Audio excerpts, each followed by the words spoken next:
Because a lot of the stuff that's focused on, there was some fairly nasty, for me, insinuations that this was about money. Now, money's important, but when I look at a guy in CJ Stander who Andy Farrell just last week was praising him as just an incredibly honest player and an honest man in general.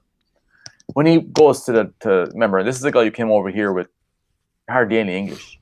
To have that post he wrote on his Instagram, just laying out what it all meant to him and when he made his decision and how he came to that decision, it kind of vibes really with what a lot of people have experienced over the last year or so in COVID-19 era. You know, the world has changed, and it's made places that were an hour, like that maybe were an hour away or a day away on a plane, really far away. And it's brought home how important family is, support networks, everything. So that decision to retire, it's just, again, I think it's very rare we see a guy going out at the top of his game. Like, sometimes they say, like, it's better to go out a year or two too early than a year or two too late. And I think that Stander absolutely is doing that. Like, he would hopefully get to go out completely on his own terms. He's decided to retire on his own terms. It hasn't been an injury that has dictated it to him, as it so often does in this game for different players. But to make that decision when he could easily, I would say, play for another 3 years, easily. If he wanted to go make money, like lots more money, he could probably go to Japan for a year, or he could go to France for 2 years or whatever. But this is a guy who wants to go home. And I think that a lot of the stuff, the snide stuff that we've seen over the last 24 hours, that sort of begrudging, oh, he's going back to his real home. To me, that's a very strange concept for any Irish person to have in their head, given the number of people who, you know, I know, I've been these people who've lived abroad, who've seen that place as their home. But then when certain things change, there's your home and then there's your home. Doesn't mean you love the place you are anymore, but it means that you want to go home. And it's just one of those things that to see a guy in CJ Stander who's given so much to Munster rugby, who's given so much to Irish rugby since he came here in 2012, that to me is a very happy thing to see, to read that article, to read that, or the little post he made on Instagram. To me, it's a joyous thing of a guy making that decision to go home, to be with his family who have sacrificed an awful lot to allow him to live his dream. He's got a young family, wife, and a daughter that are living in South Africa, because you kind of have to make that decision these days with COVID-19. The support networks you would have here are gone. People can't meet each other, can't be around each other. So, you know, with a young child and with the demands that pro rugby puts on a father like CJ Stander, that creates a lot of stress. This is the side of the game that people don't really speak about. The pressure that's involved, the time away from home that's involved, especially with like COVID bubbles and PCR testing and all the stuff that comes with the game now. That's something I think that we don't speak about too often. I think Paul O'Connell himself actually has spoken about this, where the grind of week to week to week in club rugby was just very, very hard on time. I think Jerry Flannery, when he took that year out from Munster rugby, spoke about the same thing, that it just, there's so much time it takes away from you. So that decision by CJ to retire, when if he wanted money, he could have just gone straight to any team in France, would have paid him whatever he wanted to play for them for 2 seasons or 3 seasons. He could have got whatever he wanted over in Japan.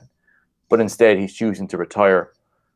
To me, that's a really lovely thing. And I just want Munster to be able to send him out the right way. He's not going to win another medal with Ireland now, I would imagine. I haven't done the maths, but I don't think that's possible. But you look at, you know, what he's given to Munster in particular, Ireland as well. A very special player who goes immediately into the pantheon of greats in Munster rugby for me, up there with O'Connell, O'Callaghan, O'Gara, CJ Standers right up there with him. Yeah, and I suppose does it lend, I suppose, to, you know, when you see some of the commentary from certain publications, it is kind of in line with some of the stuff we've seen centered around Munster over the years, and it does seem to appeal to a certain audience as well, whether it's clicks from up the road or whether it's rage clicks. It doesn't seem to matter to them. They get the click nonetheless. And some of the articles, you know, I mean, what I would take, I don't know CJ Stander, but what I would take is the opinion of the guys that know him, the opinion of the guys who've been in the trenches with him, who have trained with him since he came here in 2012, who have worked with him, what his coaches say about him. You know, all of those guys and all of those people have kind of stood up to a person and said that CJ Stander is an honest, straight shooting type of person. So I would take what he would say in that statement, you know, above anything that I would read in some of the commentary and articles that have come out. Yeah, look, it's something. I think when you look at the concept of project players, this is something that's been held against them for years, ever since the guys became, you know, the project players became something that, you know, drove metrics on sites. I don't know how many times you've seen over the years guys putting together, a potential project player 15 for Ireland, of guys who were over here who could potentially. It seems to be certain project players, and it also seems to depend on which province they're headed towards as well. That seems to have created. There is those kind of conditions that come with certain project players. Yeah. I mean, look, it never really happened for Richard Strauss, for example, who was a great player for both Leinster and for Ireland during the time he was there. You know, you look at that and go, okay, they do treat some of these guys differently. And it's just the way it is. You can pretend, look, it's not the way it should be or whatever. But it is what it is. The biggest noise was created over CJ Stander. It was created over Bundy Aki. There was just an almighty amount of wailing and gnashing of teeth over Jean Klein. It is not so much about James Lowe and Jamison Gibson Park for some reason. Whatever that reason is, I can't seem to work it out. But you look at the way that it's being used, and I think in a very ugly way for the most part. The implication being, of course, that if you move to a country for work, that you can never be of that country, you can never represent that country. That to me has always been faulty, especially from an Irish perspective. The number of people who have moved to the States, for example, and have gone on to, you know, be like to live full lives in the States and would consider themselves American, consider themselves Australian, consider themselves whatever country that they went to. And as well, like that people over here, that if they come over here to work, they may have been born elsewhere, but that they could never be Irish because they just didn't happen to be born here. That to me doesn't really jive with my experience as somebody who's been an immigrant, as somebody who knows people who have moved to Ireland for work. I mean, people don't come over here for the weather. My surname wouldn't exactly be West Limerick through and through either, Tom, you know? Exactly, yeah. But like you look at it and you go, like, they're not coming over here for the weather. They come over here to work, regardless of whether they're working in a hospital or whether they're working in hospitality, whatever they do. They're coming over here to work. But that doesn't mean that when they're here, they can't love this country. They can't represent this country. There's this idea that he's a mercenary. That I've seen that kind of implied in the replies of some of these people. That he's a mercenary who came over here for money. It's like, newsflash, most people who go to a country that they weren't born in are doing it for work. You know, like, as in, it's just one of those things. It's just that, for me, I think that a lot of the guys and a lot of the project player stuff was just kind of driven by this weird insecurity in people that kind of says that, well, it can't be based on who's the best guy who's eligible in the country. I must have an advantage because of me being born here. And that, to me, it's always just seen to be a bit of a weak mentality for me. You know, like, if you're the better player, show you're the better player and you'll be picked every time. You know, there's no coaches making a decision based on that. You know, oh, well, this guy is a project player, so I'm going to select him over you because even though you're better. I mean, no coach does this. It's just a very silly, foolish attitude to me. But it's just one of those things that, you know, it's been an ugly part of the discourse surrounding rugby in this country for the last number of years. And I think it's coarsened the way that we speak about these people who are sacrificing an awful lot, both of their time, of their physicality, their future years, you know. And I think a guy like CJ Stander exemplifies that. Came over to Munster, made it his home. He's a huge guy around Limerick. became a very valuable player to Munster and then a very valuable player for Ireland as well, who I think we won't truly appreciate the value of CJ Stander until next year. Maybe not for Munster, but certainly at Irish level. We will appreciate what he brought.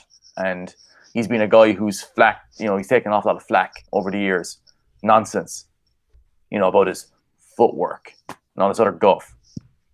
He's a solid goal player, fantastic trainer, fantastic professional, great guy to have around, honest as the day is long, and he's constantly performed over and over again for Munster, for Ireland, for 8 or 9 years. We won't know what we've lost with CJ until next year, for sure. Yeah, and look, I suppose best of luck to him. We wish him well from not just here, but everybody across the province, I'd say, and quite a few people outside of Munster as well. Very well regarded during his time here. And I suppose when you combine that with the retirement of Billy Holland as well this summer, it's taken a lot of caps out of the squad. It's taken a lot of experience out of the squad. It's taken a lot of game minutes out of the squad.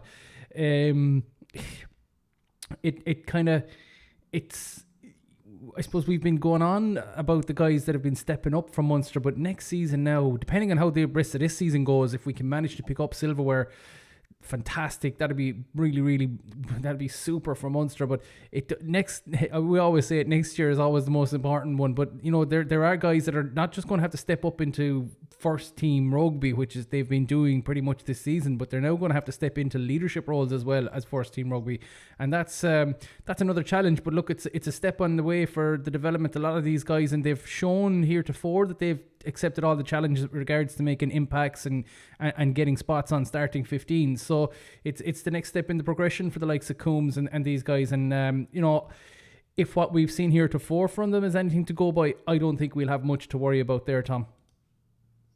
No, look, I think that they've really produced. A guy like Gavin Coombs now becomes, his importance to Munster now is colossal.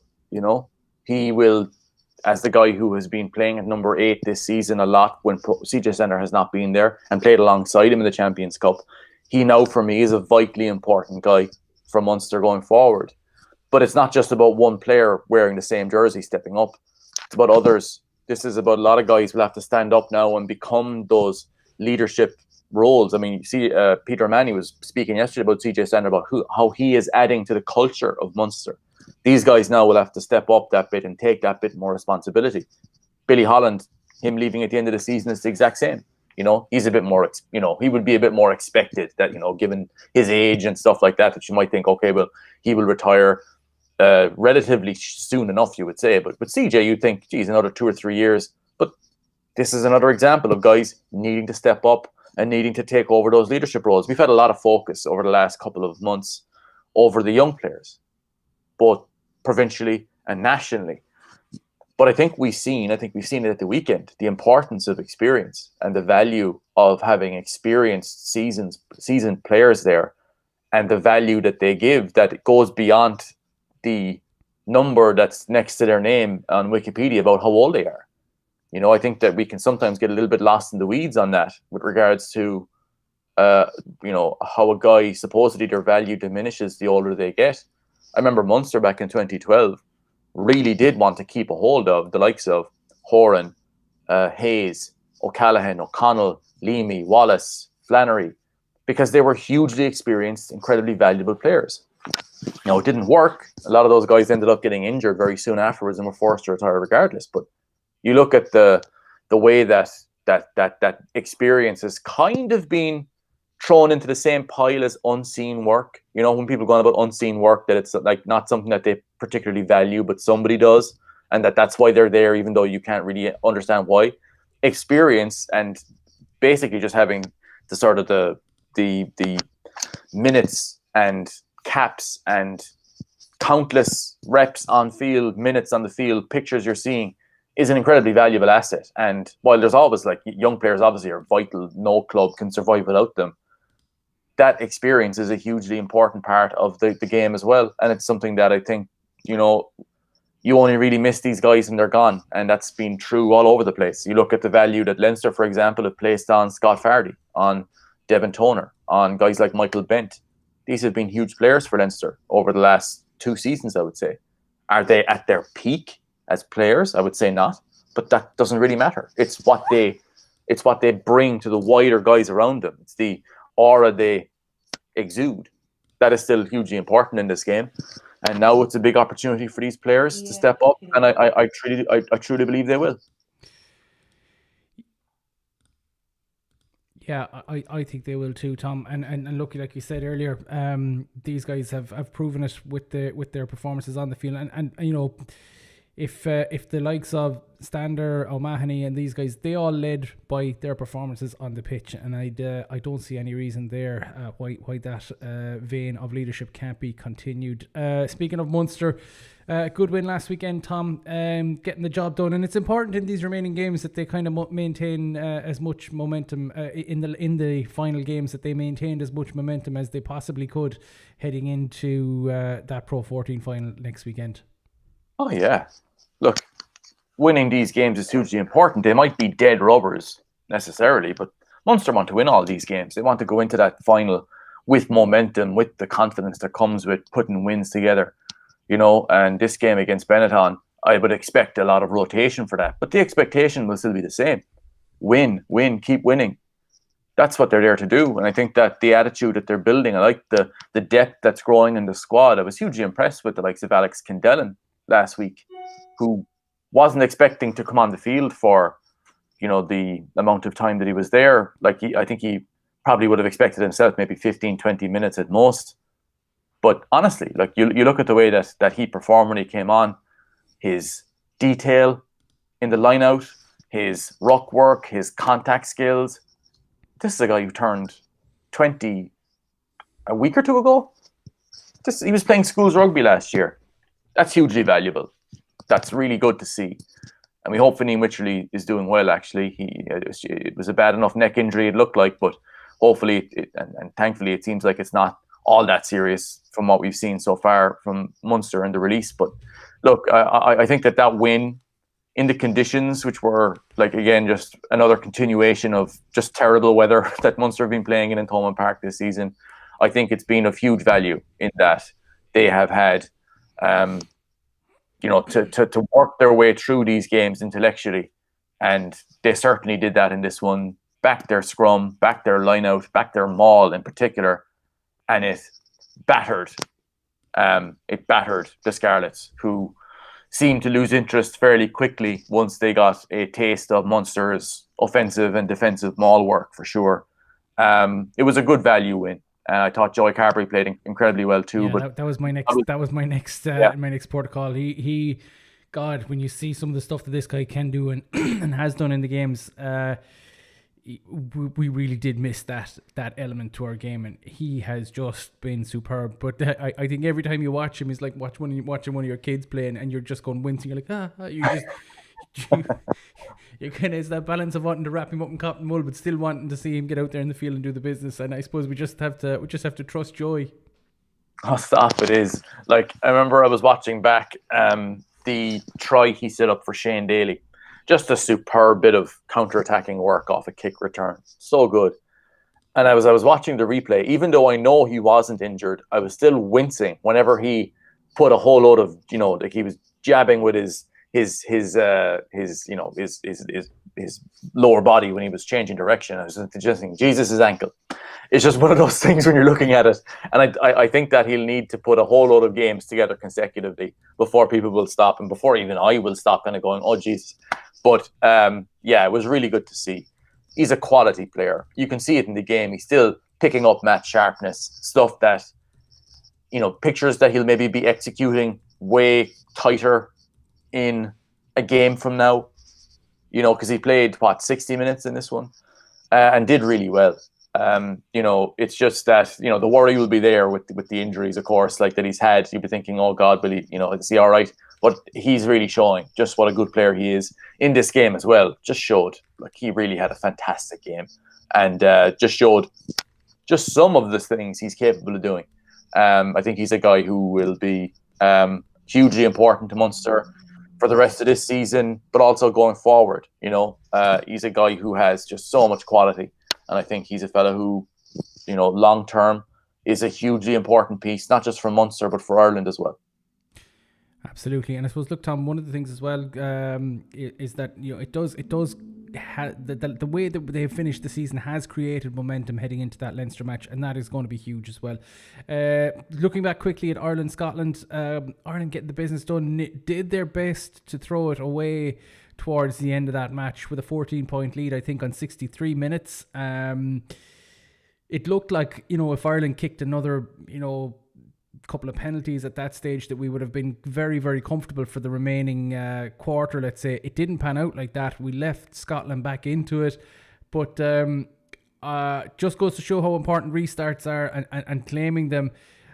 Scotland getting caught on the restart from that second try, and great work from Baird. To force that penalty, and what a kick from Johnny Sexton to win it. But a gutsy enough performance from Ireland. This is a team under a lot of pressure. A team that a coach under pressure, players under pressure. I don't think we can sniff at the. We know we're not going to win a championship, but I still think there was plenty of positives in that game the last day. Oh, I think so. I mean, the one massive negative is being 14 points up and needing a kick in the last couple of minutes to win it. I thought Johnny Sexton's goal kicking was a massive difference maker for Ireland in this game. Scotland's discipline was poor enough at times. I think Ali Price had a very disappointing game. But you look at the issues with Ireland's attack, I still think that there's questions there. I still think that they've really got to produce a complete attacking performance. But you look at the way that Ireland played. I mean, there's encouraging notes there for sure, but it's just that there's, I think, lots of issues that have got to be worked out with regards to our attacking structure, some of the decisions we're making, some of the roles that people, I feel, have been a little bit miscast with regards to what they're being expected to produce versus what their best skill set is. And it's something I think that, coming up against England, that's going to be a very tough examination. That's going to be something I think that will put a lot of pressure on where Ireland have been and what Ireland have been trying to do. It's just one of those, in this Six Nations, you get one fairly handy game against Italy, and all the rest of them now are very difficult. I think Scotland showed just how good they potentially can be in that second half. Ireland dropped off a fair bit, and there was, honestly, I look at Ireland's performance, and there's lots of good individual performances. I thought Ty Byrne played well. I thought Will Connors had a super game. I thought Robbie Henshaw was outstanding, looked as good as I've seen him. CJ had a great game. You look at Keith Earls, how strongly he played. I think Hugo Keenan is growing every game. I just think that there's other issues, or like Tyke Furlong. Again, he's such a difference maker for Ireland. I just think that there's just a few issues that I think will become exaggerated against England, and that's now a colossal game for Andy Farrell. Scotland was a big win. That was a big game too. They came through that just about. But, you look at that last play, the kick that Johnny Sexton made. I mean, Ireland shouldn't have been in that position of needing a kick in the last minute to win a game that they were 14 points up on at around 55 minutes. So that's something that will obviously need to be worked on. But there's quality. There's loads of good players there.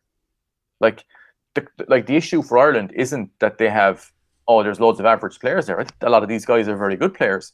But it's about making sure that you have the right guys in the right roles and that your system suits the guys you have available.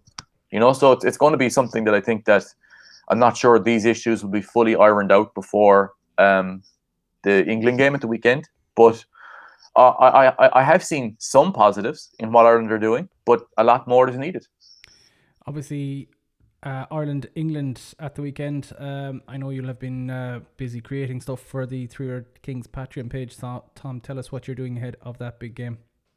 Well, I'm going to be looking at Ireland's backfield defence is something I've been looking at for today, actually, looking at the difference that Keith Earls makes in those positions. I'm also going to be looking at England's work in the set piece, Ireland's work in the set piece relative to England. That's going to be coming up this week on the Green Eye, my match preview of the final Six Nations game.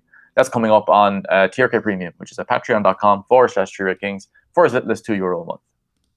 Perfect, Tom. Listen, we will catch up with you ahead of that England game later in the week as well. But for now, I hope everybody has a happy and safe. A whole host of substitutions at half time, and as Tommy Barrett probably alluded to itself, it is very hard to judge, Jason, based on that game, because Preview.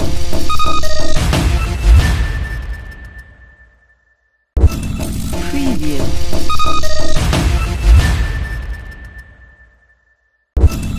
Preview.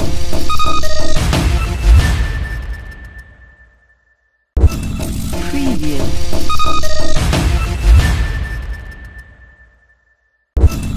Preview.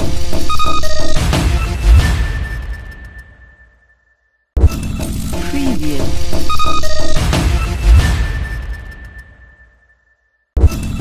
Preview. Preview.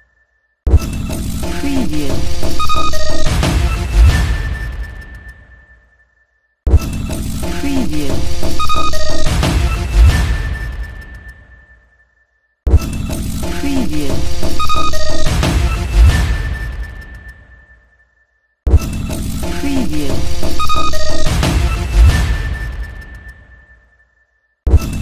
Preview.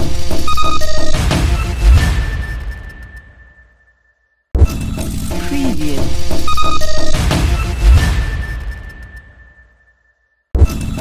Preview.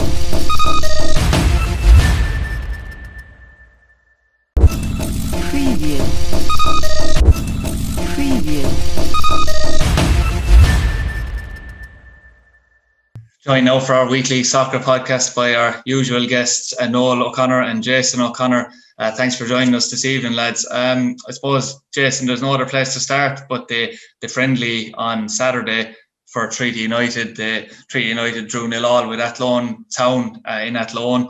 It was a game where Treaty were on top in the first half, but obviously made a whole host of substitutions at half time. And as Tommy Barrett probably alluded to itself, it is very hard to judge, Jason, based on that game, because Athlone had a kind of a second string outfit out as well. Yeah, they did, Adrian. I suppose you can look at it a couple of ways. The positives, obviously, a clean sheet, not been beaten, and a couple of good performances. Very impressed with Jack Lynch. I thought he was very brave. We talk about bravery on the pitch. I suppose for me, it's coming looking for the ball, been an option all the time. He looked comfortable taking possession. Where that possession went at times varied, I suppose, but I was very impressed with him. He was willing to get on it, as I said, and take that responsibility. Sean McSweeney certainly looks a player at this level. I would like to see him higher up the pitch in a two with Dean George, and especially in a game that Saturday was. There was an opportunity there to impose yourself on the opposition. We knew it was a weakened team from Atlone's game that morning against Longford. So there should have been, for me, a bit more intensity to the play. Tommy has spoke, I've heard him recently speaking about not giving points goals and stuff like this for the team and for the players. But we got to delve a little bit more into it, Adrian, than that. And there will be games during the season that Treaty will target as regards getting 3 points. And I think Saturday was maybe a little bit of a missed opportunity to implement that side of things. But look, a lot to be positive about. As I said, some good performances, a clean sheet. I would worry about the approach. I have voiced this in the past, that it'll be variations of 4-3-3, and we saw that again on Saturday. It was very much a 4-2-3-1. And the amount of time that the ball spent in our defensive third would be a worry for me. Ty Grind probably touched the ball with his feet more than some of the outfield players. I'm all for keepers being comfortable with the ball at their feet, but their primary concern should be organising the defence, dealing with balls coming into the box and shot stopping. I'd like us to be moving the ball out of that defensive third a lot quicker. And obviously with two up front, I voiced that numerous occasions. Edward McCarthy, someone that jumped out at me playing out of position, wide right, but very, very comfortable on the ball. We know that from watching his schoolboy days with Pike Rovers. I'd like to see him in a central area where he can express himself and get on the ball. But look, I'm sure the result-wise, they'll be happy with it, but certainly there's cause for concern at the same time. I know you'd probably be in agreement on a few points, Noel, but just to pick up on one point that Jason made, he said he was impressed with Jack Lynch. It's one of the points that we picked out on at the start of the year when the squad was named, that maybe down to the spine of the team might be an issue. And obviously, Tommy has a couple of issues facing him. He seems to fancy Matt Keane in the middle from Killarney, who actually seemed quite bright at times in the first half. He was partnered by Jack Lynch. He's also tried Aaron Fitzgerald out in there, and we haven't seen Joe Collins or Conor Melody yet. So obviously you would assume they won't be playing on the first game of the season if you haven't seen him yet. Anyway, do you think that Jack Lynch can do a job in there? Because we had kind of picked him maybe as a centre back. Could he do a job in a defensive midfield role? Yeah, I think he can. No, he has probably more experience than people realise, obviously. I mean, he was on the team sheet every week last year in Galway after John Caulfield came in. You know, he had a spell down in Waterford as well. I know he didn't play a huge amount of games, but obviously he was in and out. And his college career was quite strong as well. To be honest with you, like I actually find it difficult at times to work out where his best position is. And I did think that he would be playing centre half when I looked at the squad group. But obviously Tommy fancies him there. I'd agree with a lot about what Jason said. I probably was a bit surprised that they made so many changes at halftime, due to the fact that they really have only one more game before they have their first league game, and you would think that you should have a fair idea of your team now for Friday week, and you'd want them maybe to play together for an hour before you'd make those changes. I thought that the ball probably was with Limerick's back four a little bit too much, and I was watching their press, particularly in the second half, and there just seemed to be a little bit of confusion about who was to do what, and at times they pressed in ones and twos, and sometimes they didn't press at all and just dropped off to the halfway line. But and all these things really need to be ironed out. When you have these games, they're the real opportunity to bed down that kind of team shape, and you probably pick 2 or 3 things that you'd want to get right on the day.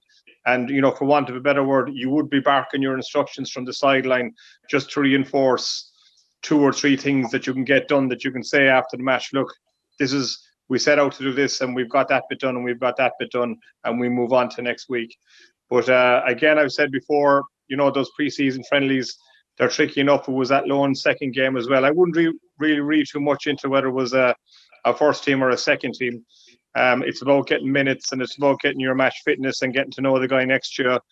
But probably this weekend will be a truer reflection of where we're at in terms of, I assume that Athlone don't have 2 matches this weekend, so they're probably set to put out a much stronger team than they had last Saturday. Yeah, absolutely. And Jason, I have to say I was a bit surprised myself with the amount of changes. I kind of had a feeling it was going to happen, considering how many that were there on the bench. And I know it's probably easy. We probably would have been critical if he hadn't played those players too, because they wouldn't be getting any minutes at all. It was one of those games you could clearly see in the second half, like the intensity had went out of it altogether. And as Noel kind of pointed at, there was a lot of confusion. A lot of these players have never played together, haven't even trained together that much. That was evident. But as Noel also pointed to, you would expect now that we will see the starting team maybe Saturday would be something like what the starting team is going to be Friday, and they will get a lot more minutes, you'd imagine, as well, which would be vital before the game in a week and a half's time. Yeah, 100%, Adrian. I think the first 11 was very pointed to being the majority of Tommy's selection for the first game, I'd imagine, looking at it. And with that in mind, 70 minutes is probably the mark that you give them players. Obviously, in the second period, you want to give some lads some minutes, but you got to be realistic and you got to be honest. Some of the players in the second period aren't at it at the moment, and maybe they'd be more benefited, I suppose, by work on the training pitch. rather than being brought up for 45 minutes. That would be my own approach. You'd need to have your match day squad in your mind at this point. We can't keep playing back to, oh, we didn't have time and this and that and the other. We're there now. I'd like to see a more aggressive approach, I suppose, from Tommy, more definitive approach on what they're going to try to do. And that should be reflected in the squad selection. Just on Noel's point about weakened teams and stuff like that, he rightly said Athlone will be a lot stronger this weekend. And that would provide an opportunity to take a different approach, would be the point that I'd make. But if you're looking at a team that isn't in Athlone's first 11 or first 15, then you should be targeting them, going after them, laying down a marker, giving the supporters something to believe in. And even if you did that for 45 or 50 or 60 minutes, then we'd get a clearer picture of maybe the intent going forward. Yeah, absolutely. And I know we had, as you said, we had a bit of confusion. We had Matt McKevitt came on in the second half up front. Kieran Hanlon played as a number 10, it seemed, as well, with switching in and out with McKevitt. It looks certain that Dean George is going to be the man that plays up front, you'd imagine. You know, it seems probably the fittest as well, considering he had some early time with Athlone too, Noel. It's going to be, as Jason alluded to at the very start, it's going to be a massive season for Sean McSweeney at this level. He's very comfortable on the ball. But, you know, in an attacking sense for Treaty, he's going to be vital in this upcoming season as well.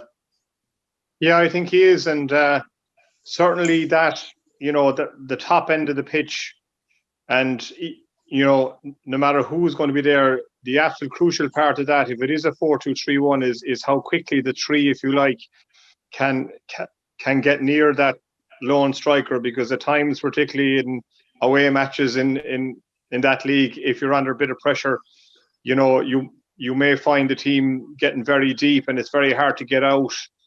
And you know, I was just wondering again about that last week, you know, in terms of an out ball where you need to get a bit of field position, for want of a better word, whether you turn the opposition or knock it up to someone who can hold it up for 5 or 6 seconds just to give a chance for your forward players to get close to him.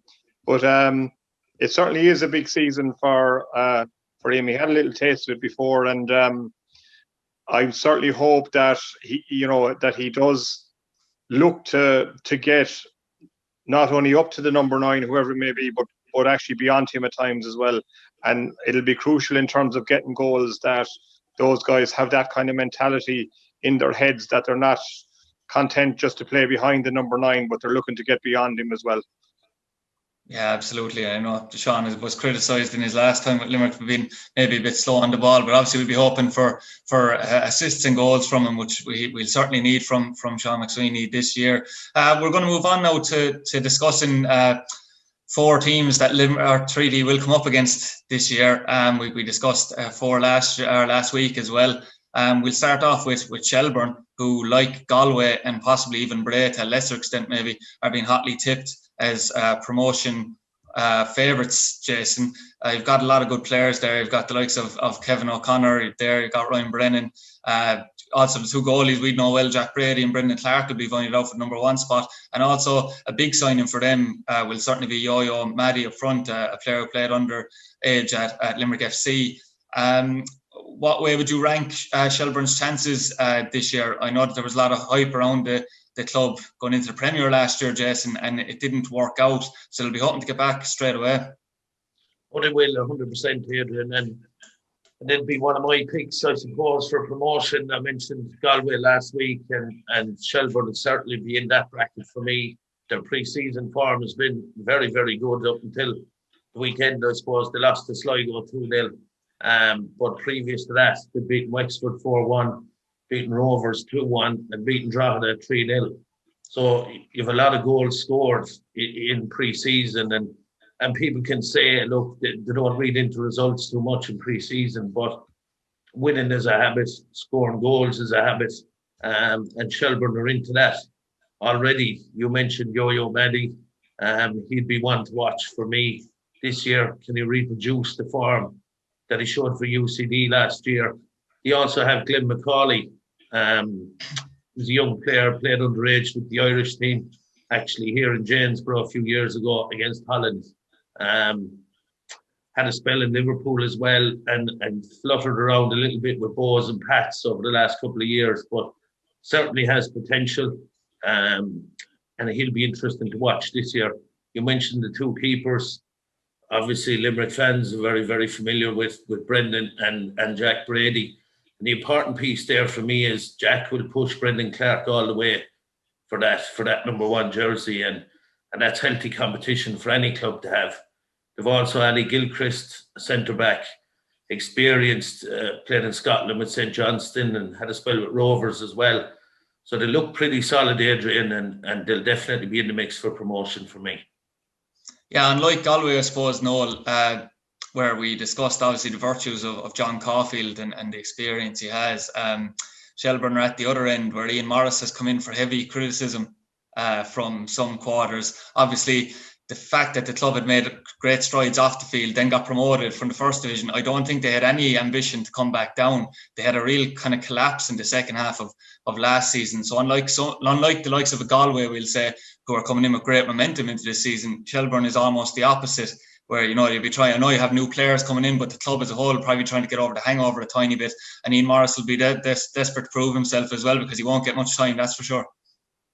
There's no doubt about it. And like with 6 weeks to go to this, or 8 weeks to go to the end of the season last year, they announced that they were going full time the following season, which was this season, which was kind of, you know, they were announcing that they were still going to be in the Premier. It was like a byword for that, you know, and you could see the results deteriorating, and you could see Harps, you know, and both Cork and Shelburne fell into that trap. Remember, Neil Fenn famously said with 5 games to go that there was no need to panic. And then you had Shelburne, like, just, you know, you could see they were going to be relentlessly caught by Harps. Harps were picking up the results. Shelburne were slipping. You know, there was a kind of a breakdown in discipline as well. A couple of guys getting sent off. I mean, they 2 sent off, I think, against Shamrock Rovers the last game of the season, which kind of ruled them out of the playoff game. And, you know, it was strange. And he will be under pressure. And, you know, we haven't mentioned Kieran Kilduff, Jay's KBF from Cove, who's been a kind of a super sub for them since he went up there. He seems to come on and knock in a few goals. And the Brennans in midfield, they've Larkin Fitzgerald, who's a very experienced player, a wand of a left foot in terms of free kicks and corners as well. Like, if you look at the squad, they really have everything you'd want. They look very, very strong in the 4 departments, the 4 lines of the field, really. I certainly would fancy them, but I'd also say that there will be huge pressure there, and they certainly need to get off to a flyer. Yeah, there always does seem like the teams that would normally be a surprise package for you. There always seems to be a surprise where teams don't meet expectations as well. So it'll be interesting to see. Jason, to move on to UCD, a club where generally there never is any expectation in the first division, but they have a great tradition in the first division. There never seems to be any expectation, probably for obvious reasons, on them, but they're always higher up. They were in the playoffs last year, obviously, and were defeated at, we'll say, the semi-final stage as such. When I was taking down notes, Jason, about UCD, I actually had down that they were a very attractive side. Now, they might be very attractive in looks and personality, I'm not sure, but that wasn't really what I was getting at. What I was getting at was their football ability, and they are very good to watch, and consistently every year seem to be like that in the first division as well. 100%, Adrian. I suppose, look, Treaty United are speaking about a model for sustainability, and UCD is a model that I'm sure the Limerick representatives this year could have a look at from an off-the-pitch point of view. For to make a League of Ireland club sustainable, then the wage bill must be kept low. There's an opportunity here locally to link in with UL and LIT and provide scholarships, I suppose, for players instead of paying them wages, you know, and that could be a model that Treaty might use, that UCD obviously use, and by doing that, you're investing, I suppose, in the person as well as the player. And if you're making that towards the Midwest region, then Treaty will be delivering on what they're saying. It is definitely an approach that I'd be an advocate of, and it's an opportunity, I suppose, even to drill down into the community through the local clubs and assist lads with football ability who mightn't fit in, I suppose, to the mainstream educational system. Through community programs, get them back into education and lead them into third level, I suppose. But that's off the pitch stuff that Treaty, I'm sure, will consider. Pre-season's gone well for UCD. Again, scoring goals. Beat Longford 2-1. We're 3-0 up against Bray. Finished 3-3. And 2 defeats then against Pats and Bows. They've got Paul Doyle back. He was player of the season last year. Going to be a very, very big player for them. Adam Lennon is a young player bursting onto the scene. Scored a couple of goals in pre-season. And they've 5 different scorers, Adrian, in pre-season. So you rightly said, always attractive to watch. We're in the playoffs last year. And I think for myself, it'll be between themselves and Bray, maybe to pick up that final playoff spot this year. Yeah, Nola, as Jason mentioned, obviously they have this sort of sustainable model, which definitely benefits them on the pitch as well, Noel, because year after year, as long as I can remember in League of Ireland, UCD used to lose all their best players. Might be, 3 and 4 players every pre-season will go to one of the bigger Dublin clubs or the likes, and I suppose the same as that now with top scorer Maddie going to Shelbourne. But the key thing is they always seem to replace those players with more up-and-coming players and more players well able to play football. They'll Andy Myler obviously hoping for that again this season. What are your own expectations, I suppose, for UCD?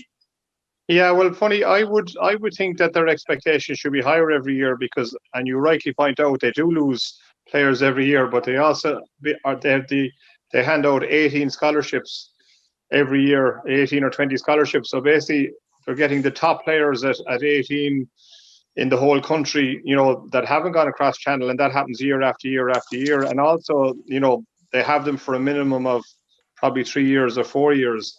It's like they sign a 4-year contract with the club. The college scene obviously is very good for them as well.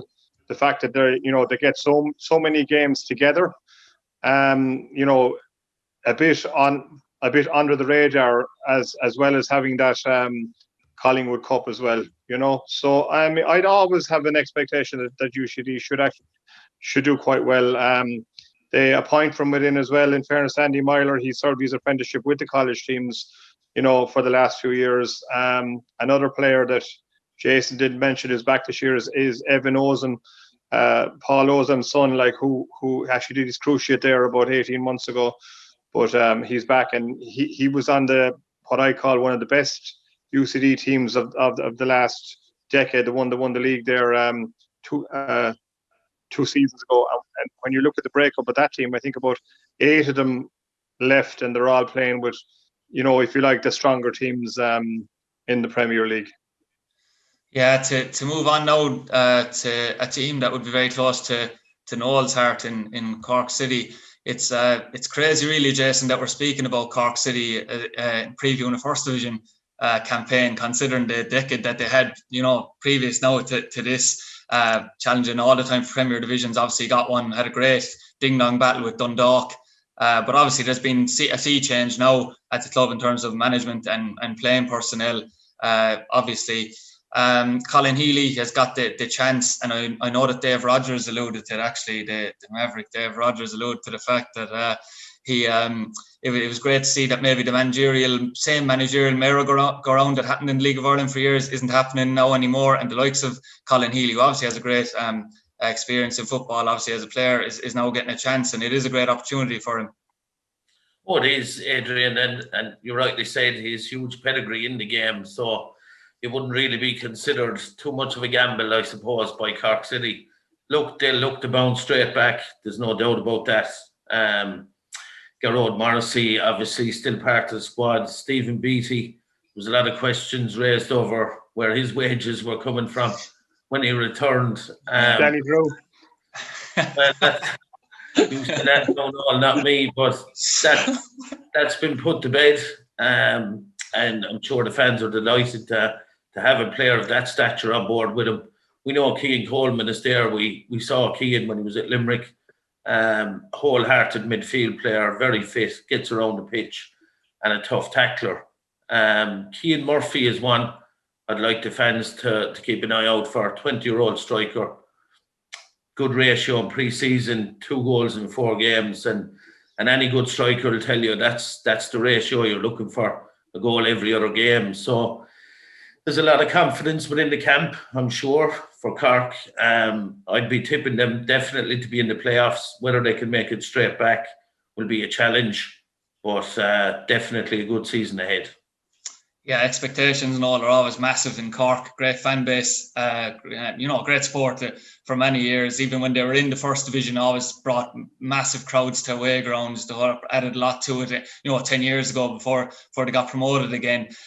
When I was talking to you there a couple of minutes ago about, surprise packages or teams, obviously you look at the likes of Shelbourne and Galway, they're full time as well. I would have to say I'd probably tip Cork to be up and around there without knowing too much about them. I don't know if you'd agree with that. Yeah, well, I suppose Jason is spot on with the players. I mean, they have kept a real rump of experienced players. I think they signed a Finnish under-21 international as well last week, Jonas Hakkinen or something, to play centre half. They've Rob Slevin there, who would have been one of your former UCD players. Keane Coleman is playing centre half at the moment, I think, in the pre-season, but obviously I don't think he'd be playing there when they've everyone fit. They have a local lad as well, actually. If you watch Rebel TV there, they beat Waterford 3-0, below Waterford at the weekend. Alec Byrne scored a screamer of a third goal for them. I touched on it a few weeks ago, I think. What amazed me about it was there didn't seem to be much of an outcry in Cork or in Cork soccer when Cork City were relegated. No investigation, if you like. I mean, it was just incredible to think that a club that had been so successful, slumped all the way out of the league. It was bad enough that they, if they dropped into maybe 6th or 7th, but they actually went to, and that's a bit of a worry. You just wonder, have they grasped the whole thing? It's going to be a real battle, this first division. We've spoken about it being probably one of the stronger ones in the last 7 or 8 years. And, the real question is while they do have a lot of really good players, are they up for that fight? And if they're not up for that fight, well, I think they will struggle a bit. And if there was one team that maybe may underachieve this season, I'd probably have to say that it could be Cork City. Very interesting. I think we should probably come up with a prediction list ourselves, lads, individually for the viewers, if you like, and then we can laugh at how bad our predictions are at the end of the season, maybe before next week. But I know it's onto a team now where there definitely won't be much expectation. Definitely could be feeling a hangover from what happened last year, considering what they will see as an injustice, but it didn't seem to be the case. Jason, Cabinteely's squad, to be honest with you, doesn't look like it would be inspiring you to say that they'd be up challenging for the playoffs like maybe they were last year. They also had a big collapse considering their start to the campaign. We know what happened with the Wexford ineligibility, where Wexford were actually proved right in the end, and Galway got in ahead of Cabinteely to the playoffs. If you were to look at they've got great people like Collie O'Neill, Eddie Gormley and the likes behind the scenes. That'll definitely be a positive, Jason. But you are only as good as your players as well. What do you expect from Cabinteely? Well, they've gone with the numbers game, Adrian. They've signed over 30 players, so that's a positive for them. It does include 5 goalkeepers. I think it's actually up to 33 players in the squad. You mentioned Collie O'Neill and Eddie Gormley. And obviously, Pat Devlin is the director of football. So that's something myself and Noel both kind of agreed on that is necessary, I suppose. And that's something that Treaty might have looked at a little bit more closely with a director of football type person in between maybe the board and the management team. And Cabinteely have that and a wealth of experience with Pat Devlin. If a goalkeeper, Gary Hallwicks, on loan from Derby, will be a big asset for them, I'm sure. And Kieran Matters, the top scorer, obviously top scorer for the club. We'll try to provide the goals for them, but in a very, very competitive league. Look, they've Kevin Knight as well, very experienced, back after a short break, but they won't be expecting the playoffs. I mentioned the teams, I suppose, that I'd expect to be in the top 5, if you like. I wouldn't expect that from Cabinteely. And they would be someone that if I was Treaty United, that I'd be targeting over 2 games to pick up at least a win and a draw. Yeah, I'd certainly agree with that. You've seen it in the past, Noel. Obviously, Cabinteely, our club, have been in the league now for a few years. Started off great enthusiasm and likes, and obviously they've got great people behind the scenes, which is encouraging. Just seen it in the past as well, though. Teams like maybe losing interest once, like they've had the setback of the playoff last year, and obviously you'd be hoping that the ambitions of Cabinteely don't waver and that we do manage to keep them in the league. I know there's been that's just a hunch on my part, but obviously it's vital to have those teams in the league as well. Yeah, and I think that the bigger blow to them, obviously not making the playoffs, was this. There was a talk of a takeover and a consortium coming in, I suppose, with a bit of financial clout, and that didn't happen. I think that has been a real blow to them. I certainly agree with Jason in terms of the experience that they have, on the sideline. Will be very, very important to them. They'll certainly be very well organised. They won't give up anything cheap. They'll be hugely enthusiastic in every game. And I suppose, the reality is a bit like here, with one team in the region, like there's a lot of guys in Dublin who want to play in the league. They may look at Cabinteely as a stepping stone as well. Obviously, if they don't get their scholarship to UCD, to be a good club to go to, you get a good education and you get to play every week. And I think that's where they're at now. Don't really see them featuring. Again, like I think this year's league is a lot stronger than last year's league, and they were about to make the playoffs. I couldn't see it happen this year, and I think that they'll be down around the bottom 5, and it'll be interesting to see how the results go. But a lot of the bigger teams, I think, will be expecting to take maximum points from them. Yeah, I know we have Treaty United to go over next week with Bray. We're going to preview that game, obviously. To put you on the spot, Jason, I know you'd be quelling expectations slightly maybe, but would you expect a challenge for the playoffs from Treaty? It'd be early to say, but would you expect a challenge for the playoffs, or is it firmly a case of trying to finish the best of maybe the bottom half without sounding too negative? No, and it's not about being negative, Adrian. I suppose it's our job to give an honest opinion on what we see and where they're coming from, and to be competitive in that bottom 5 would be a realistic goal. I said there a while ago, I listened to Tommy, not putting points as a target for players, and that would be pretty obvious for me, but you've got to be targeting teams in that bottom 5 where you're going to pick up points. You can't be happy just to go into every game, approach every game the same, play the same way in every game and expect to pick up results. That's not going to happen. There's games you're going to have to be more defensive, obviously with a time then to transition to attack, and there's games where you're going to have to start on the front foot and go after the opposition. And I said that earlier, that last Saturday may be a missed opportunity on that front for them. But to answer your question, I think the playoffs would be unrealistic, especially in a league this competitive. But you want to be targeting that bottom 5 and finishing as high up in that as you can, and certainly not accepting the bottom 2 places just as a given.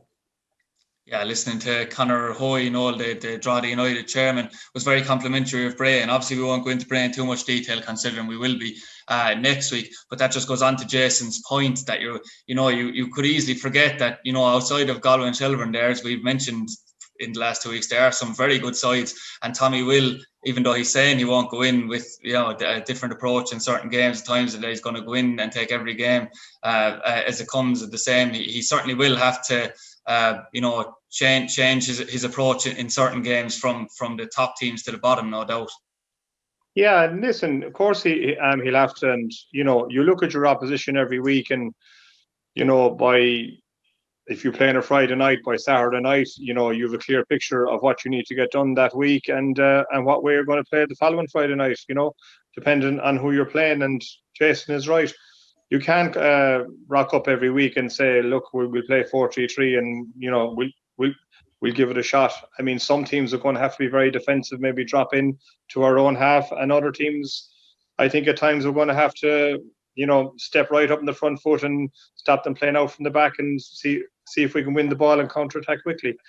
And all that will become apparent as the season goes. And obviously, you need to see these teams play as well, and that's why it'll be great, compared to before where you had to travel and have a look. And listen, it's always good to see a team live, but with this watch live stream, you'll be able to see hours and hours and hours of footage of your opposition after 4 or 5 games, which is obviously an advantage to any, coaching group who are prepared to put in the hard yards, if you like, and try and pick out a weakness or find a weakness or see how they can break the opposition down. Yeah, no doubt about it. There's no excuses for no homework to be done now anyway, that's for sure. Thanks very much, Jason and Noel, for joining us this week. And obviously, we'll be back hopefully next week, same time, where we will be previewing the big kickoff, which finally will come against Bray Wanderers. So we'll be previewing that, and we hope to see you again, lads. Thank you. Preview.